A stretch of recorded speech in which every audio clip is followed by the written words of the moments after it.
um grande prazer estar aqui com vocês.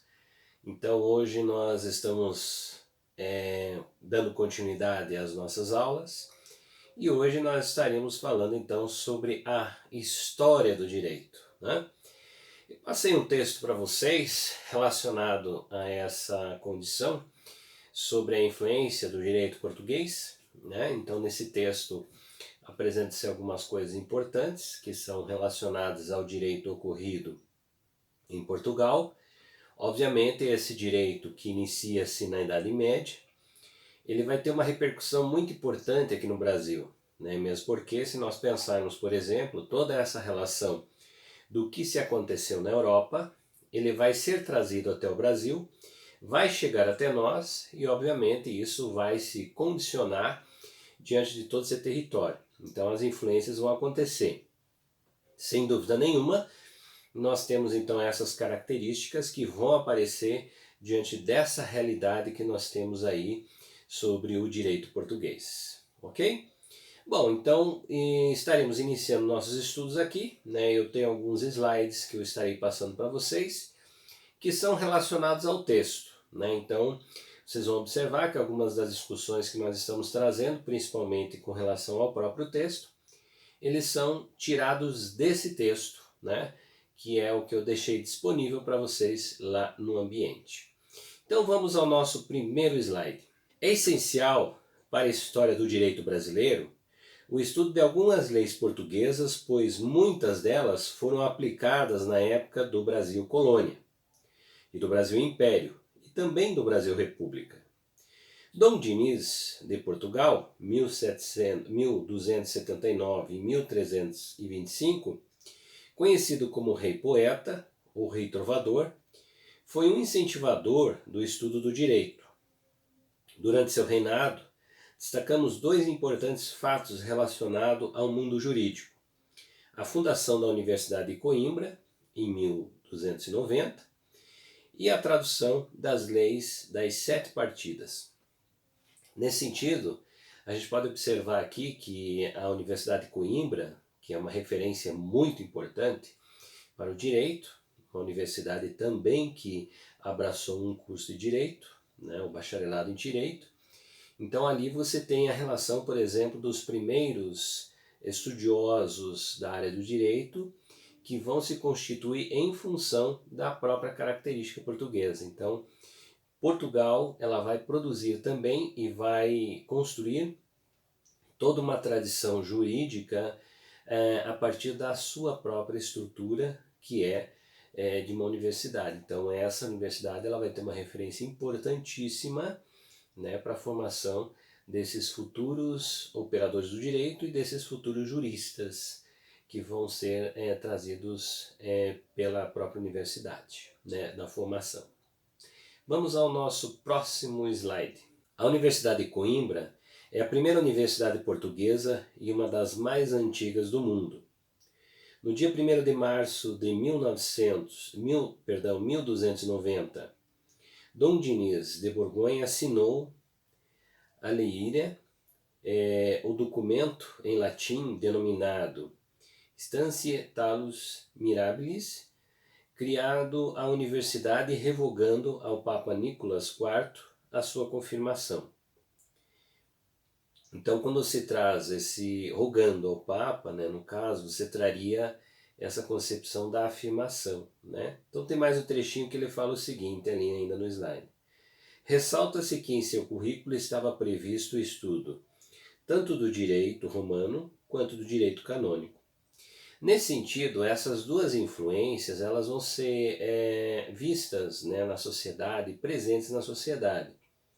Nós estamos ainda, principalmente nessa fase que se tem da concepção da Idade Média e dessa concepção que vai mais à frente até a modernidade, nós temos uma relação muito forte do direito canônico.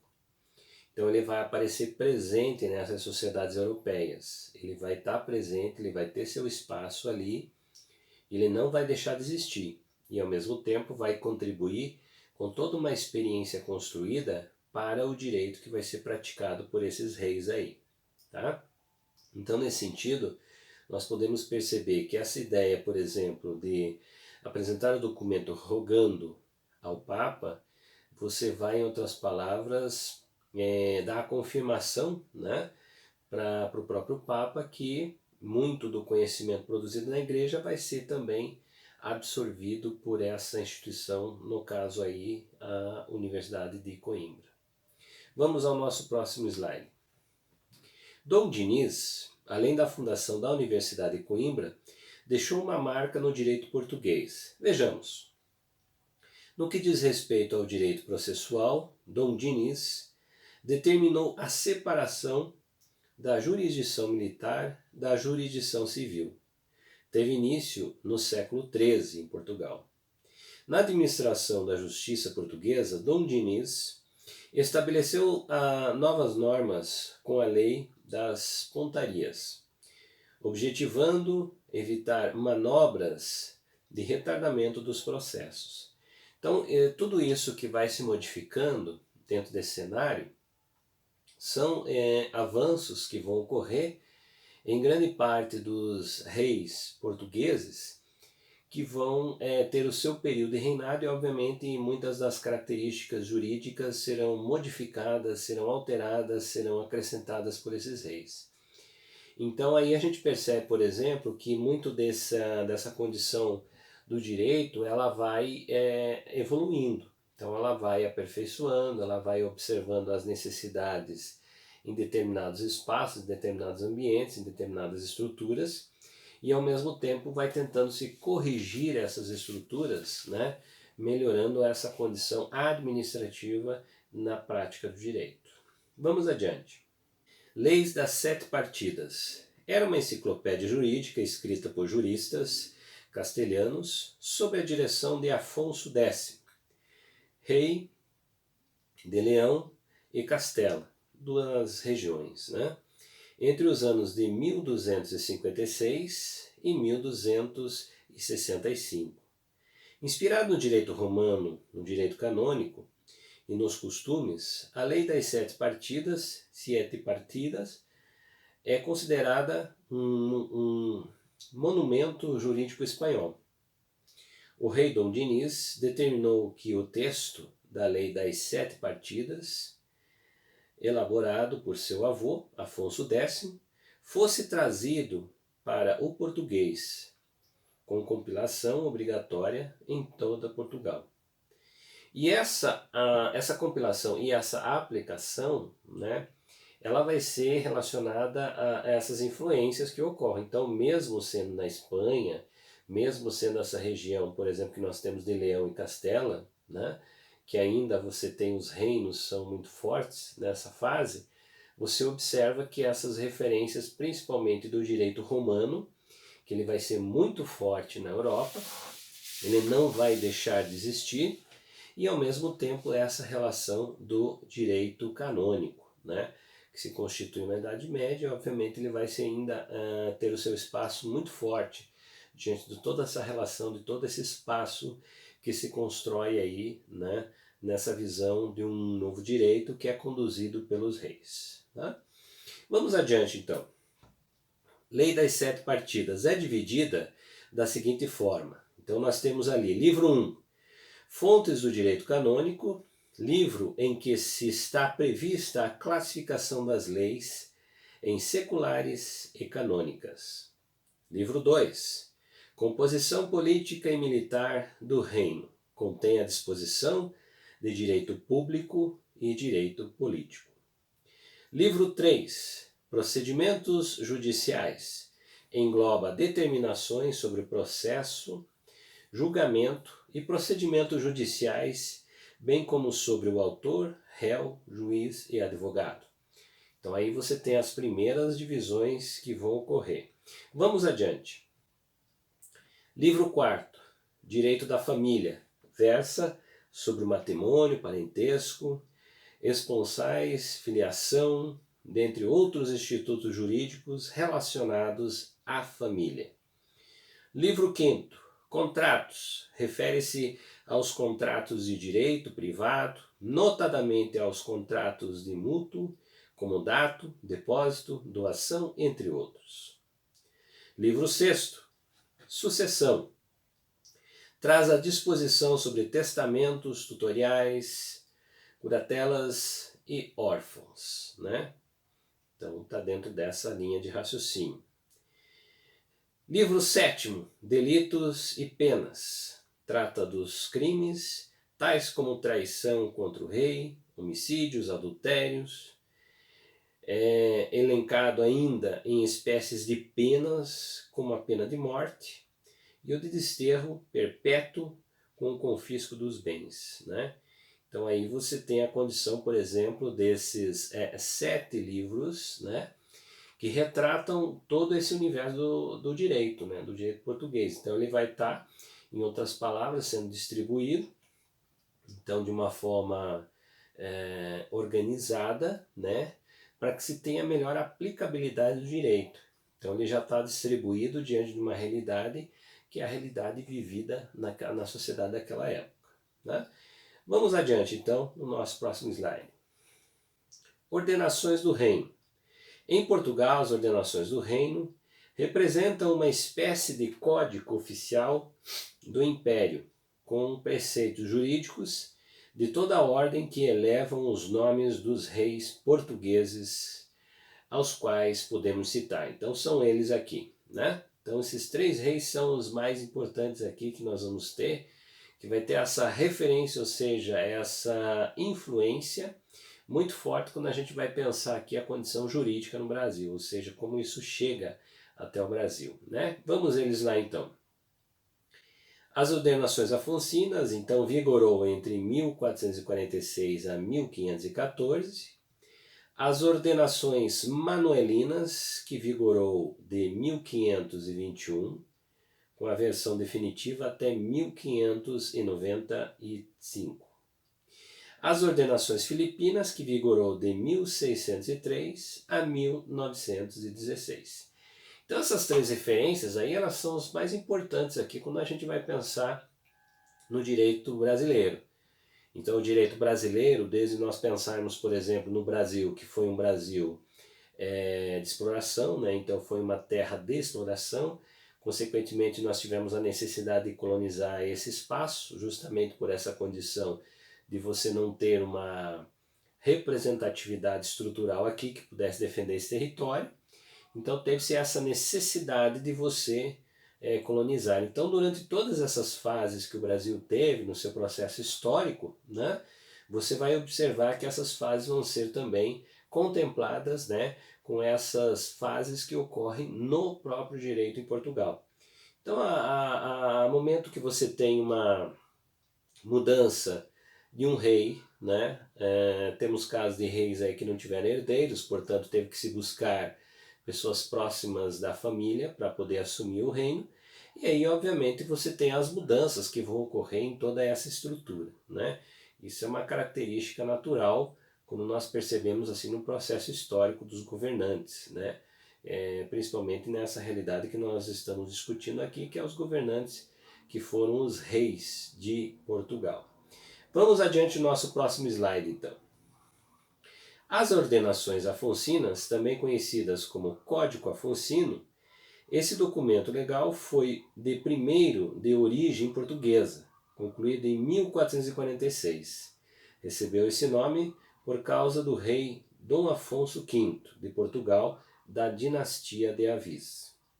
As ordenações afonsinas foram regidas e feitas com a técnica da compilação, resultado de um trabalho de compilação de leis portuguesas, das resoluções régias e das concordatas. O Código Afonsino deu unidade ao direito português, consolidando-o como grande legislação geral de Portugal. O processo da compilação ele foi um efeito assim extremamente importante. Por quê? Porque modificou esse cenário, né? Então, o que antes você tinha assim, leis distribuídas, elas passam a ficar centralizadas, o que facilitou muito o trabalho daqueles que eram dessa área, ou seja, do próprio direito. Então isso, em outras palavras, ele vai dando um ar de avanço, né, dentro dessa realidade do direito. Então ele vai concebendo assim novidades, ele vai concebendo assim novos formatos, né? E esses novos formatos aí, eles vão ser extremamente importantes, justamente pela sua, volto a falar, sua aplicabilidade. Então, nesse sentido, você tem uma relação diferenciada quando você pensa aí o direito, né? E é o que vai ser uma característica de cada um desses reis aí, né, que nós citamos anteriormente. Vamos adiante. As ordenações afonsinas foram divididas em 5 livros. Livro 1º tratou do direito administrativo e da organização judiciária. Livro 2º abordou a relação entre o Estado e a Igreja, os direitos da nobreza e dos estrangeiros. Livro 3º ocupou-se do direito instrumental para dizer das regras do processo civil. Livro 4º cuidou do direito civil e do direito comercial. Livro 5º era relativo aos crimes e às penas, né? Então aí você tem basicamente essa condição. Então 5 livros ali, né? Em outras palavras, eles vão estar direcionados a setores da sociedade aí, né? Que necessitam desse acompanhamento jurídico, né? Portanto, a gente pensar também que essas ordenações afonsinas aqui, né, de Dom Afonso, elas vão ter também a sua relação das divisões que vão ocorrer sobre a função do juiz, né? Então, as diversas funções aí que o juiz vai ter na sociedade. Então, a gente não pode pensar que existia somente uma característica de juiz. Então, tinha setores diferenciados aí que os juízes atuavam. Vamos ver isso no nosso próximo slide aí, na sequência. Os graus de jurisdição das ordenações afonsinas. 1º grau de jurisdição, juiz ordinário, juiz comum, que não era bacharel e nem não era bacharel em direito, eleito por homens bons das câmaras dos municípios. Então é mais voltado quase que um processo político aqui, né? Juiz de fora, era letrado, bacharel em direito e nomeado pelo rei, conhecido como juiz de fora das câmaras, podia substituir o juiz ordinário. Juiz de órfãos, julgava as causas envolvendo menores a tutorias e sucessões. Juiz de vintena, era um magistrado que celebrava casamentos e também era conhecido como juiz de paz. Aliás, um termo que se usa até hoje. Almotacel, inspetor municipal de pesos e medidas, fixando os preços dos alimentos. Ele também era um fiscal, então ele estava dentro dessa relação de fiscalização também. Juiz de Sesmarias, tinha como função julgar as lides envolvendo terras, todas as questões relacionadas a terras, né? Problemas, situações que existiam, né? Então era diante dessa realidade, ou seja, esse era o juiz que tinha essa responsabilidade aí. Juiz de Avazil, dos avençais e dos judeus. Era o juiz de primeira instância com a competência de julgar querelas entre funcionários do rei e querelas entre judeus. Então veja, os juízes aqui eles tinham características específicas, né? Casos até de pessoas, por exemplo, que exerciam essa função sem sequer ter uma formação como bacharel em direito. Então, querendo ou não, isso ocorria também nessa época, né? Então, se nós pensarmos, por exemplo, aquilo que seria a condição de um determinado juiz, né, nem sempre o termo juiz trazia, então, essa necessidade, né, de se ter esse conhecimento na formação enquanto um bacharel em direito. Vamos ao nosso próximo slide. 2º grau de jurisdição, desembargador do Paço. Também conhecido como mesa de desembargo do Paço. Era o tribunal de colegiado que apreciava as questões civis. 2º, Conselho da Fazenda. Era o tribunal de colegiado que resolvia os conflitos de arrecadação de tributos, dos impostos e taxas. 3º, Mesa da Consciência e das Ordens. era o tribunal colegiado que julgava os apelos e os recursos dos juízes singulares, como por exemplo no direito penal. Então aí você tem aí a segunda instância, né, no caso de jurisdição, aquilo que se não resolvia na primeira instância, tendo a possibilidade de recursos, por exemplo, ele era encaminhado para essa segunda instância, ou seja, aí você tinha já condições específicas dependendo da área, né, que poderia, no caso, responder por determinadas questões na sociedade aí. Vamos adiante. Terceiro grau de jurisdição. Terceiro grau de jurisdição era a última instância da justiça portuguesa, chefiada pelo rei e era denominada Casa de Suplicação. Foi uma espécie de supremo tribunal do império, em que o rei e os seus prepostos, né, em colegiado, determinavam o fim de um processo judicial. Nesse sentido, a gente pode perceber que não eram todos os processos que conseguiam chegar até o terceiro grau. Então, não era uma relação assim de toda a sociedade que tinha acesso a esse processo. Então, em outras palavras, eu poderia dizer para vocês que alguns processos conseguiriam chegar até uma apreciação do próprio rei. Mas casos assim que nós não poderíamos dizer que eram casos assim comuns, né? Então eram casos específicos assim que envolviam, obviamente, pessoas de grande importância dentro dessa sociedade, influência, né? Então aí a gente pode pensar que era um tanto quanto restrito ainda essa condição, por exemplo, desse tipo de julgamento, né? Que era formas de se recorrer até uma, por exemplo, terceira instância. Vamos adiante, nosso próximo slide. Ordenações manuelinas. Foi o período de Dom Manuel I, o Venturoso, época das grandes expansões marítimas, né? O 14º monarca português, Manuel I de Avis, foi o rei do caminho marítimo das Índias. As ordenações manuelinas foram impressas e dessa forma podendo alcançar um número maior de pessoas. Tais ordenações, durante quase 10 anos, foram sofrendo alguns ajustes e em 11 de março de 1521 foi finalizado em Évora a sua edição definitiva. Então a gente pode pensar aí, por exemplo, que essa concepção ela vai, como eu vou falar para vocês, ela vai evoluindo, ela vai se modificando, né? Cada um desses reis que vão assumindo seus cargos, né? No caso como governantes, eles vão trazendo um pouquinho das mudanças e da característica do seu reinado. Vamos ao próximo slide. As ordenações manuelinas foram divididas em 5 livros. Livro 1º, cuidou do direito administrativo e da organização judiciária. Livro 2º, tratou do direito canônico, do direito do rei e da nobreza, além do direito dos estrangeiros. Livro 3º, abordou as regras do processo civil. Livro 4º, versava sobre o direito civil e o direito comercial marítimo. Livro 5º, tratava do direito penal e do direito processual penal.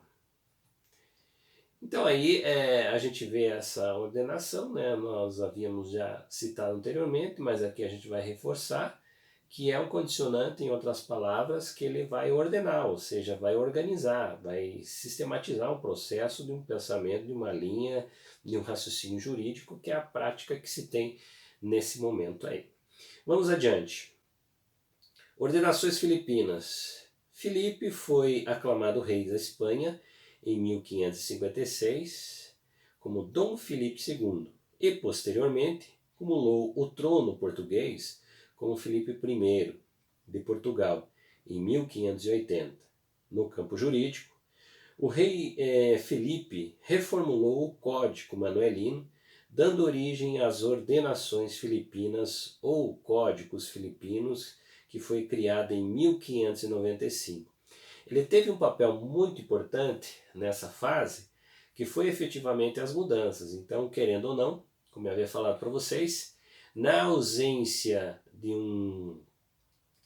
uma pessoa que vai substituir o rei, ou seja, seu sucessor, né, mais próximo, não tendo isso, você vai buscar na genealogia. Então, querendo ou não, o rei Filipe ele foi o mais próximo, né, não havendo herdeiros diretos em Portugal, para assumir o trono. Então, em outras palavras, tecnicamente você quase que vai unir dois reinos, né, diante de um mesmo comandante, de uma mesma pessoa que vai coordenar tudo isso. Então, a similitude que você vai ter, ou seja, a proximidade que você vai ter do direito espanhol para o direito português, consequentemente nessa fase vai acontecer, né? Então a gente vai ter aí uma referência, por exemplo, que essas ordenações filipinas, elas vão, em outras palavras, trazer para nós assim uma continuidade, um espaço assim relativamente alto, né, e grande, para a gente pensar, por exemplo, que foi esse domínio, ou seja, essas instruções jurídicas que foram apresentadas, observadas e praticadas aqui no Brasil. Vamos ao nosso próximo slide. Aqui destacamos a criação das novas especialidades dos juízes singulares que compunham o primeiro grau. Primeiro, juiz das casas da Índia, Mina, Guiné, Brasil e Armazéns. Era um magistrado com competência para julgar as causas de arrecadação de tributos, cumulando o cargo de causas fora da Europa. Segundo ponto, ouvidor de alfândega da cidade de Lisboa. Juiz com a competência para as causas civis entre mercadores, além de julgar questões penais e civis. Vamos adiante. Chanceler de sentenças. Era um magistrado que autenticava com o selo real sentenças e as cartas expedidas pelos juízes singulares.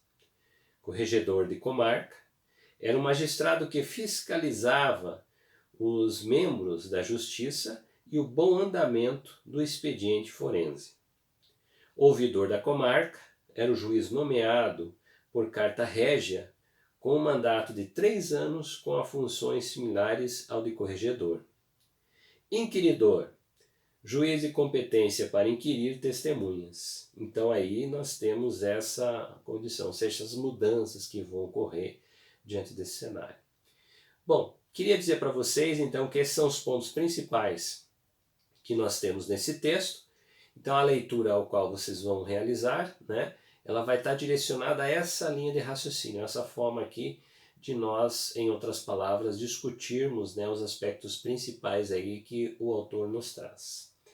Todos vocês, muito obrigado, espero que tenha contribuído para os estudos de vocês, né, e até a nossa próxima aula. Bons estudos a todos!